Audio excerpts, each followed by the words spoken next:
All right. Welcome in, guys. Farzin Vasugian here with you for another Chiefs win. Oh boy, this was a wild one. The Chiefs find a way.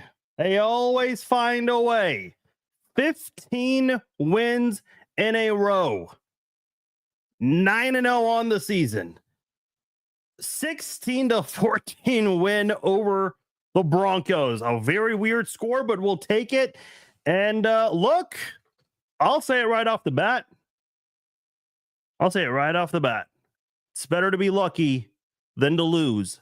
And the Chiefs are 9-0 and probably some luck involved in some of those 9 wins. But is that better than losing? Hell yeah, it is. I don't think any Chiefs fans will have any issues with that today. 9-0 to start the season.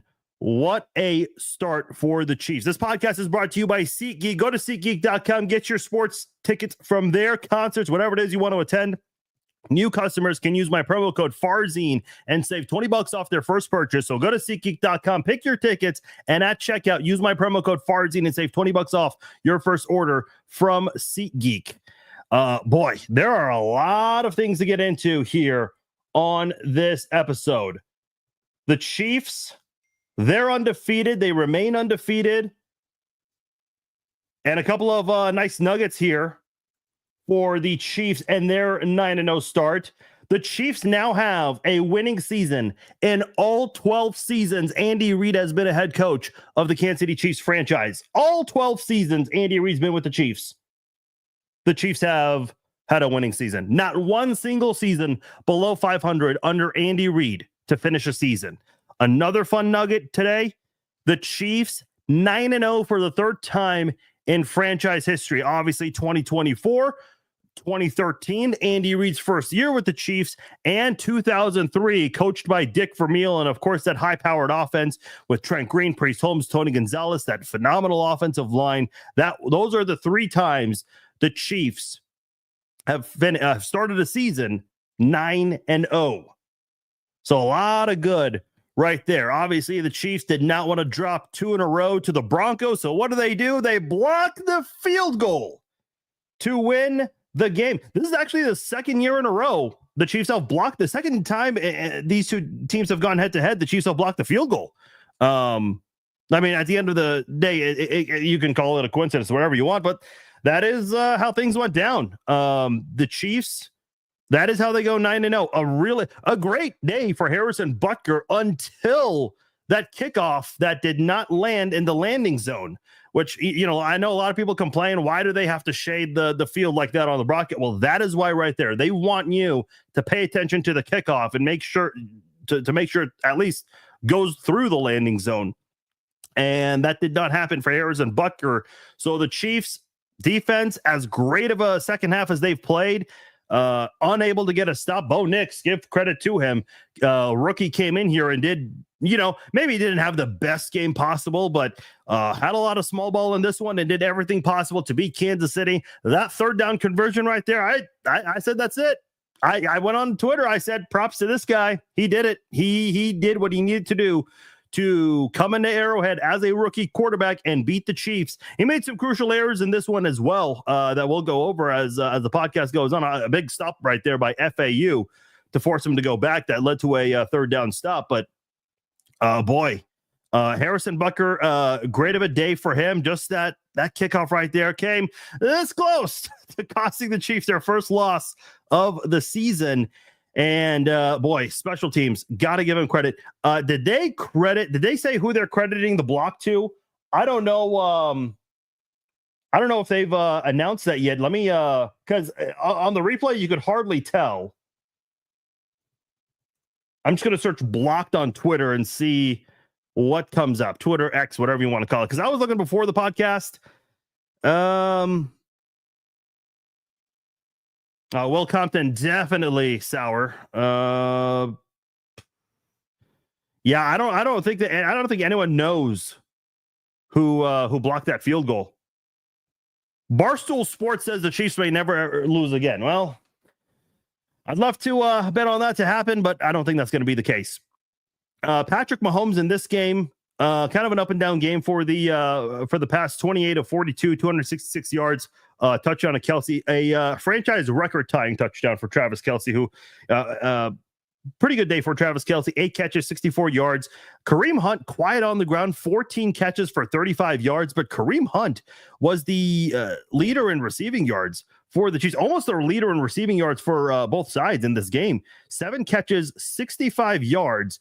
The 7 catches was the second most by anyone in this game. Kelsey had 1 more, and the 65 yards, that's just 5 yards shy of what Cortland Sutton had in this game. So he led the Chiefs in receiving yards, second most receiving yards in this game by anyone on both sides. So Kareem Hunt, and I know Tim Grunhard said this in an A10 interview, mentioned that the thing about Kareem Hunt coming back to Kansas City, he really has provided that juice. And I agree. I don't think the Chiefs would have this unbeaten record without Kareem Hunt. In fact, I'll even go as far to say, I think the Chiefs would have a few losses if it wasn't for Kareem Hunt this season. He's really provided that nice spark that this offense really needed, overcoming the injuries to Isaiah Pacheco in the backfield, Clyde Edwards-Helaire not being available. And of course, you're without 2 guys who are supposed to be a big part of your passing game on offense, and Hollywood Brown and Rashee Rice. But the Chiefs, they're here. They're undefeated. So this is, listen, it's not the prettiest of wins. And we've said this many times all year long, you're going to get every team's best shot. And at the end of the day, yeah, you have been lucky in some situations. You got lucky that Isaiah Likely's toe was barely out of bounds. I mean, sure, Nick Bolton had something to say about that, but I mean, some of that's luck, is it not? You got lucky when the rookie defender for the Bengals committed that pass interference call. You got lucky that Atlanta on 4th and inches, yeah, there was a controversial missed call there, but they got the ball back, and they got 3 penalties in a row on that last drive. And on 4th and inches, they called up the worst run play you could have ever called on 4th and inches. And the list goes on. You got lucky with the coin toss on Monday night. You got lucky with Denver's kick being low so you could block it. So at the end of the day, is luck a big part of that? Yeah, of course. Look at the season where the Patriots went undefeated in the regular season. They had some lucky moments in that season as well. There's nothing wrong with being lucky. I mean, would you rather lose or be lucky? The Chiefs have been lucky in some of their games during this 15-game winning streak, during this entire dynasty run where you've won 3 Super Bowls with this core group, this core unit you have in Kansas City. There have been some lucky moments as well in those games. Have there not? Name me one team, because I know that's going to be the new narrative. First, it's the refs. And now, oh, by the way, can we just say it? I can't believe the referees blocked that field goal. You know what? When Donald Trump gets inaugurated into office, I think that's the number one thing he needs to investigate these referees blocking field goals, forcing teams to commit a pass interference penalty on 4th and 16, forcing players to have their toe out of bounds. I think that's what needs to happen in January on Inauguration Day. I mean, is it not? Come on, like at some point, you're just look. Good teams get lucky, and bad teams are on the other side of luck.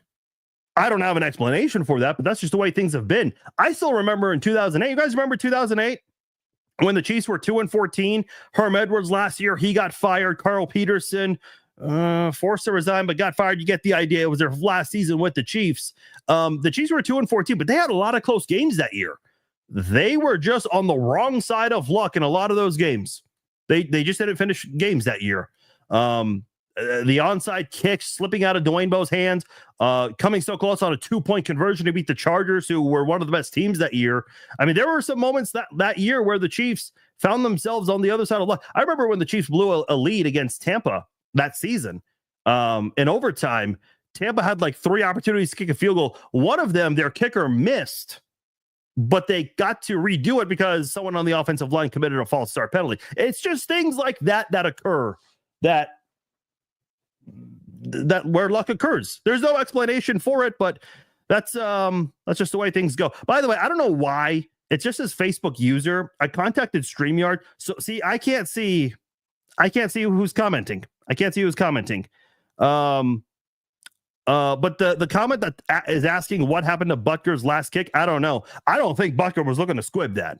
I think, his footing was just off in that one at the worst time possible. I think that's what happened. But yeah, I can't believe the referees, man. I can't believe the referees made the Chiefs or made the Broncos, have that kick blocked. That's what happens. All right, enough of me talking. I do want to hear from you guys. So what I'm going to do, and I would appreciate if we had a lot more video calls. It's not late like it was Monday night, and I can't see the who's commenting, and I don't really like that. I like to know who I'm talking to when I read the comments. So here's what's going to happen. I just commented with the link to call in. So click on the link. If you're using your phone, your laptop, your tablet, whatever it is you're using, go click on the link, turn on the video and the audio on your device, and let's chat it up. Got to put your name in there. And I know you guys have a lot to say. So let's get right into it. If you guys missed the link, I will comment with that later on as the show goes on. But I do want to hear from you guys because I know there are a lot of things to go over. Some good, some bad. We've mostly covered the positives in this one. Let's cover some of the negatives. I thought the defense definitely had their worst game of the season. I would even argue back-to-back games where the defense has not looked good. McDuffie, listen, McDuffie's great. He's an awesome cornerback. But today, this was indeed his worst game as a Chief. And that's okay. Listen, Patrick Mahomes, the best quarterback we've seen in the NFL the past 7 years. He's had a couple of bad games as well. Find me an elite player at any position who's never had a bad day. McDuffie, he had one today. You're going to have those from time to time, and that's okay. We can let that slide occasionally. So hopefully McDuffie learns from this one, because next week definitely going to be a much more challenging game. I don't know the score to the Buffalo game. I saw they were up by 10 points, so I'm certain Buffalo won that football game. Yeah, they ended up winning by 10. That ended up being the final score, 30-10. CBS is saying Mike Dana blocked the kick. I don't think that's correct. I think it might have been Karlaftis or Chenal. Boy, if that was Chenal, man, that he did that in the Super Bowl with not a field goal, but a PAT. I mean, Chenal's got a thing for getting his hand up in those situations. But yeah, on the defensive side, not very good. McDuffie, kind of a rough game for him. The Chiefs allowing 7 of 13 third down cover. Third down today was not a good day for third down on either side for the Chiefs. 7 of 13 allowed. Okay, it's not good. It's not bad. It's kind of in the middle there. It was worse in the first half. I think Denver was 3 of 5. Not many opportunities on third down, but converted a majority of them. And then the Chiefs, offensively, the best third down offense in the league. They were 7 of 16 on third down today, which is not very good. One of the, obviously the worst third down game they've had this season since the bye week. Total yards, though, the Chiefs offense definitely got the ball moving a lot better. 300 yards to Denver's 260. No turnovers in this one, which was, you know what, that was a surprise to me. I actually thought Mahomes was going to throw an interception in this game, and I also thought Bo Nix was going to commit a couple of turnovers. A rookie going through the learning curve and going against this stout Chiefs defense. No turnovers in this one. Not one single turnover. I don't believe anyone fumbled either.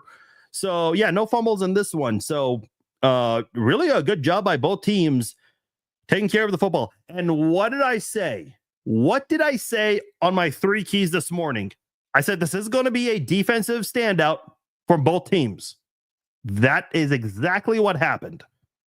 And what was the other thing I said? I said Harrison Butker needs to not have any errors. I was talking about his field goal kicks. It did not cross my mind that there could have been some sort of an error on kickoff. Unfortunately, there was one in the end there. Fortunately, it did not hurt the Chiefs at the end of the game there. So luckily for the Chiefs, they were able to come out on top and not lose this football game to the Denver Broncos. Listen, not that you want to lose next week. Next week's game is going to be a tough one. I don't know what's going to happen. I'll be honest. I've gone back and forth with next week's game. But if you do lose to Buffalo, the good news is you still have the number 1 seed. By the way, I'm commenting with the link again. Lines are open right now. No one's calling in yet. So if you guys want to call in, please do so. And let me know your thoughts on this game. And or hold on. Are people on hold and I'm not seeing it? I don't know what's going on with StreamYard today, guys. I'm gonna have to get a hold of them because I don't know what's going on or why things are, because someone's Oh, there we go. Now we got at least one person on hold. But the comments, I don't understand what's going on. They told me what to do, but I looked through the settings and I can't figure it out. But yeah, turn on your video, turn on your audio, and I'll get you guys on here. The link is there. I'll comment with it one more time in case anyone missed it. I've seen a lot of people comment about it. I have not gotten to it yet. Let's get right into it. Kingsley Suamataia. Wanye Morris obviously had the knee injury, so he left the game for at least 2 quarters. Didn't come back until the second half. So, and I tweeted this when the injury happened. I said, Kingsley Suamataia, he got pulled in the second game of the season. What has he learned since then? Unfortunately, not much. Kingsley had some really, really bad moments, but then he had some better moments where he did a better job of pass protecting. I thought Kingsley, by the way, was great when it came to run blocking. So I'd love to see the Chiefs use Kingsley in more of those situations. I remember the third game of the season where the Chiefs, that was the first game Wanye Morris started, and Kingsley Suamataia came in as an eligible receiver, basically as a tight end, lining up next to Wanye Morris, and they used those guys together at times, which I thought was an interesting strategy. I would not be opposed if the Chiefs did more of that, with Kingsley being that extra offensive lineman on run blocking plays. I mean, you absolutely have to take advantage of that. I hope they do. But I don't know. We'll have to see what the Chiefs want to do there. But those were the negatives from today's game. Butker's kickoff, Kingsley and McDuffie, and the defense, kind of an up and down game. Still, they held Denver to 14 points, but I guess we might have had a different conversation if the Chiefs lost this game. So hopefully a lot of things to learn from. Listen, if you're the Chiefs, you know how NFL coaches do this. I mean, as fans, we're thrilled, we're happy, but coaches are going to go in there like they lost. They're going to pull up the game film. They're going to go through that entire film with the players tomorrow morning, and they're going to let them know what they did wrong. So there's going to be a lot to go over because you have a very tough Buffalo team, and I know Buffalo's strength of victory is not very good this year, but that's not a team you can ever take lightly. That is not a team you can ever take lightly. All right. Hey, if you guys want to call in, the link is right there. It should be pinned on top of the comment section. So call in, turn on the, click on the link, turn on your video, your audio, your camera, put in your name, and let's chat. Bob, you're hitting lead off here on the Chiefs Zone podcast. What's going on, Bob? What's up, first? Another W, baby. Another W. That's the way you got to look at it. This is the NFL. Ain't nothing comes cheap. It's all about winning, man. And the gods are shining on us, man. The football gods are shining on us because that's the only way you can describe this game. There's a lot of back and forth in this game and not much offense. I think our defense is playing shoddy for the last 2 weeks. I was sure that we was going to lose this game. And look what happened, man. We had a player step up, man, at the end and bring the W home. You got to be excited as a fan. We're in waters that we've never been in before, man. At 9-0, baby, 9-0. Yes, third time in franchise history. List them, brother. List them. Start with Baltimore. Start with Cincinnati. Tell them to bring them all. Buffalo's coming next. Tell them to get in fucking line, baby, because we're rolling. That's the only way we can describe it. Hey, it's gonna take them. I don't know what it's gonna take for them to lose, really, to tell you the truth. Patty had Kelsey open in the end zone. He's still not playing his best football. Yeah. And when these dudes, I told my guests here, this was the drive. The drive is coming. It was the drive, and he didn't finish it. You know, when we missed Kelsey, we didn't finish that. We asked for that thriller at the end. We set ourselves up for that, and man, what a thriller! But you know, hey, you got to take it, man. It's a W. It's a W. I'm with you. Hey, and I tell you what, man, I don't know if we're going to have to take nerve pills before this season's over. But, man, I'll tell you what, it's got my heart thumping, brother. Hey, and I'm an old man, so I don't know how many more I can take. But it's a fun ride. Everybody. You're speaking for everyone. It's a fun ride, bro. It's a fun ride. Let's enjoy it. Hey, let the coaches do their thing. It was a tough ball game. That Denver's got a really tough defense, man. I mean, they thumped on Patrick today. They thumped on him big time, man. Every time he touched the ball, man, they was on him. I mean, they brought the heat all day. And I tell you, he's got to be sitting in an ice tub right now, drinking some damn champagne or something, because that was a tough win, man. To be an NFL quarterback, brother, man, you take a ass whooping every day, man, because them guys was bringing the house. So anyway, thanks for having me on, man. All right. Appreciate you, Bob. Thanks for calling in. Look forward to hearing from you again. If you guys want to call in, lines are open right now. I would figure a lot more people want to call in and talk about this game. Hopefully you guys can see it. So there it is. I just commented with the link. So click on the link, turn on your audio and video. Aaron, I see you. Just get your video set up. And yeah, let's talk about this one. The way that ended was insane. And by the way, he mentioned Patrick Mahomes in the offensive line. This is the second game in a row.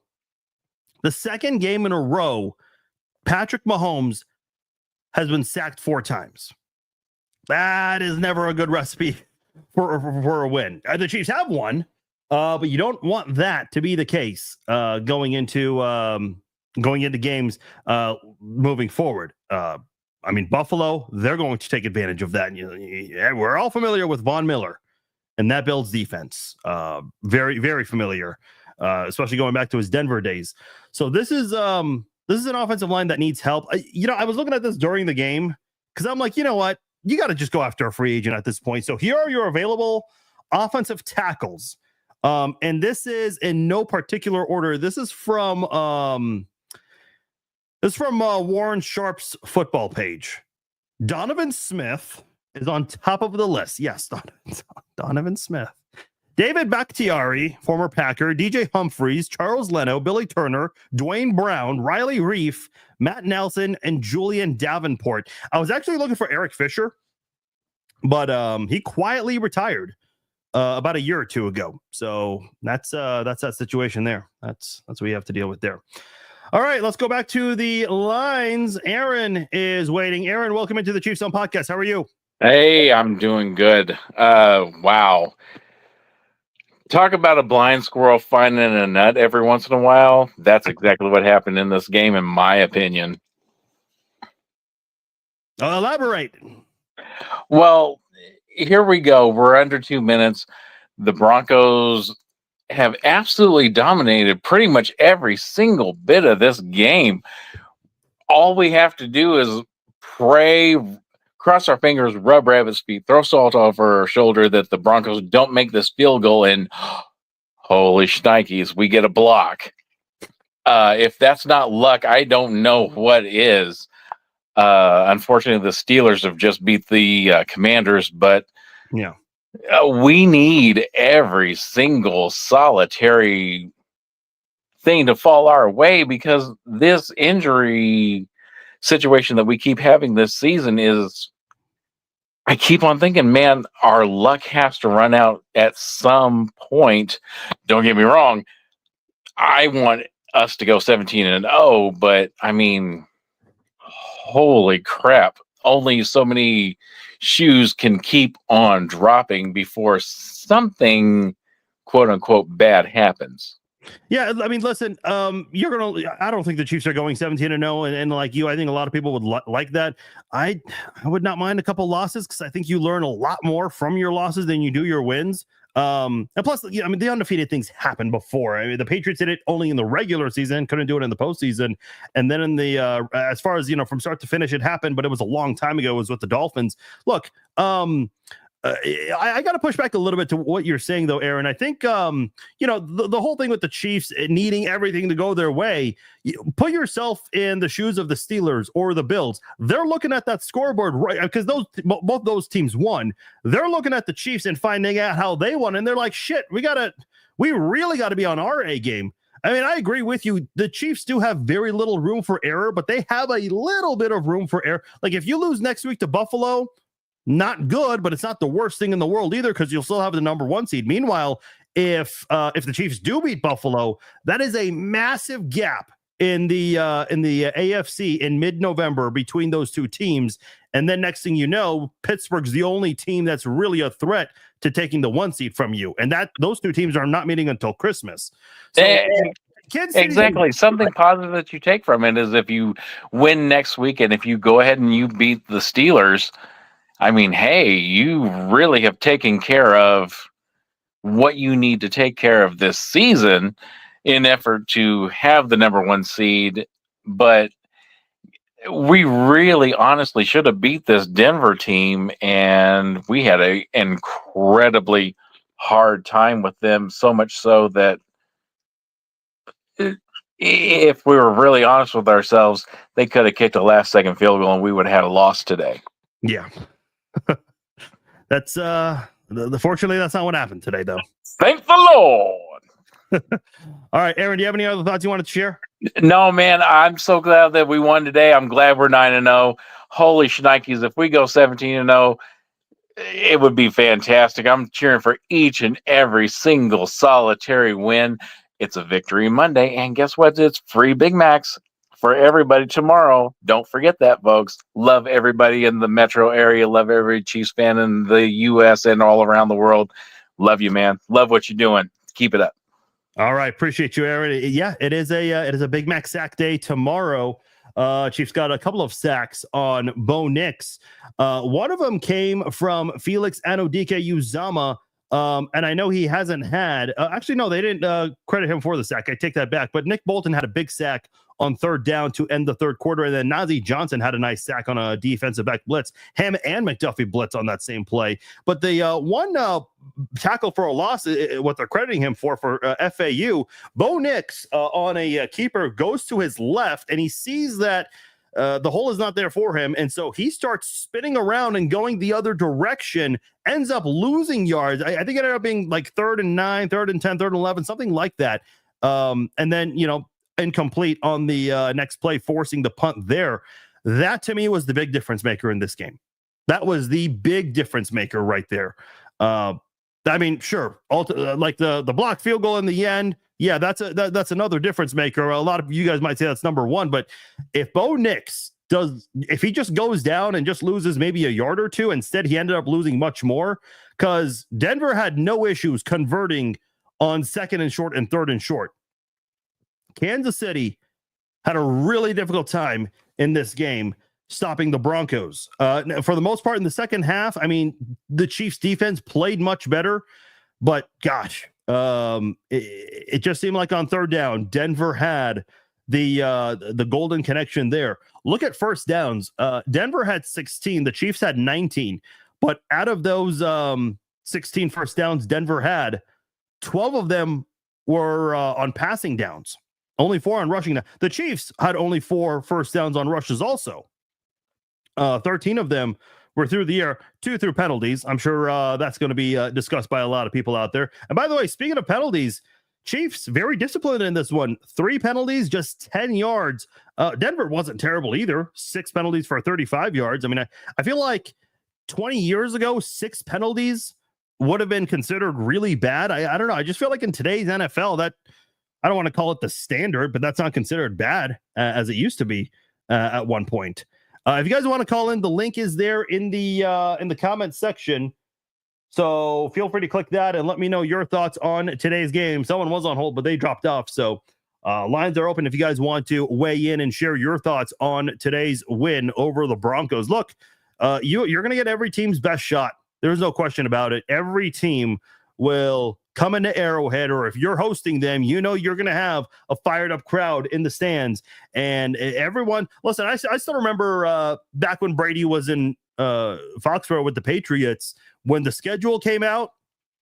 At the time, nobody, the internet, has a lot more information today compared to years ago. Back then, nobody knew who the opponents were. It's pretty easy to find out now. Back then, a lot of people just waited for the schedule to come out to find out who their opponents were going to be. So some people just found out who their opponents were on the day of the schedule release. And whenever you saw the New England Patriots, everyone got that highlighter or that red pen that you circle, and you put that around the New England Patriots on your schedule. That exact same thing is now being done for Kansas City. I mean, let's be honest. Cincinnati's Super Bowl was in week 2 this year because they're not going to know Super Bowl this year.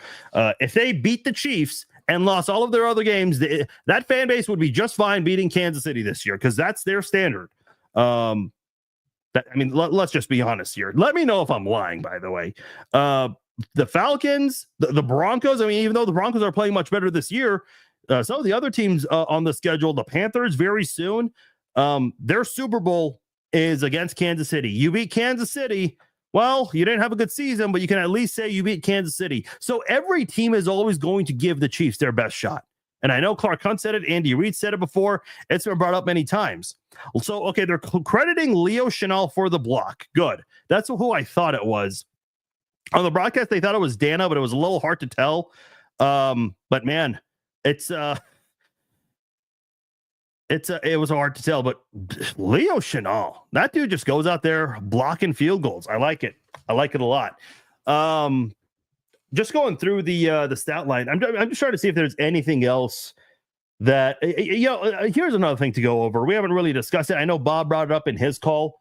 The red zone offense. The red zone offense was not very good today. In fact, the Chiefs were 1 of 4 in the red zone. Not very good at all. The Chiefs, they were the 3rd worst red zone offense going into the bye week. And since the bye week, they improved from 30th to 12th in that category.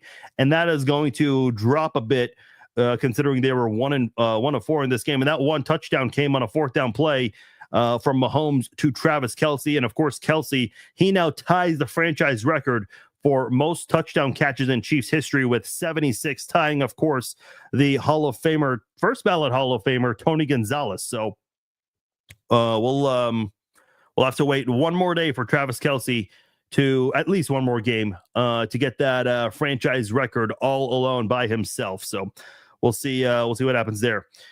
All right, I'm going to go ahead and wrap things up here. Chiefs win this one 16-14. Low scoring affair, but hey, in a divisional game, doing what you got to do to keep that number 1 seed, keep that big goose egg in the loss column, staying undefeated at home, and most importantly, winning 15 games in a row.